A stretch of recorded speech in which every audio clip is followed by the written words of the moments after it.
हांव गोंयकारांक इतलेंच म्हणटा, आमकां निमणो चान्स येयला, देवान आमकां निमणो चान्स दिला. हे फावट आमी जर फसले जाल्यार आमची मुखावयली पिढी सोंपतली. आयज आमी मेले, मुखार आमचे जनरेशन जगचें ना. त्या खातीर आयज गरज आसा प्रत्येकान उलोवपाची.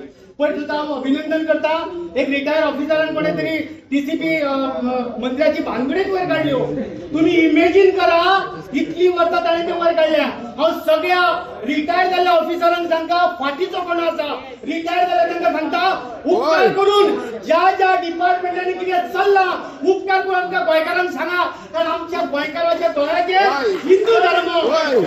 हिंदू धर्म मुस्लिम धर्म हांकां फुटाफुटी करतात आनी फक्त जे पुतळे लावपाची आमचे झापडां लायल्या.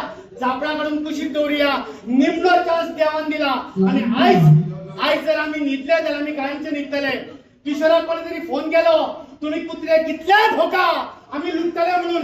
हय, जेन्ना दिल्लीन कॉक्रोच पार्टी कॉक्रोच म्हणटा तेणी जन्माक येता, गोंयकार कुत्रे पूण खोपी न्हू चावपी हे तांकां दाखोवन दिवया. उपकार करून नाका, उपकार करून नाका. फेसबुकाचेर इंस्टाग्रामाचेर आमच्या प्रत्येक पिढयेक जागी करूया. कारण आयज जर आमची पिढी न्हिदली, फुडली पिढी आमची जन्माक येवपाक पावची ना. आनी श्राप दितले आमकां. त्यान पयलीं टीसीपी मिनिस्टराक प्रमोद सावंताक आनी जितले मंत्रिमंडळ आसा खंयच्या तरी गटारान व्हरून ताका बुडोवया. तेन्नाच आमी जगपाक पावतले. देव बरें करूं.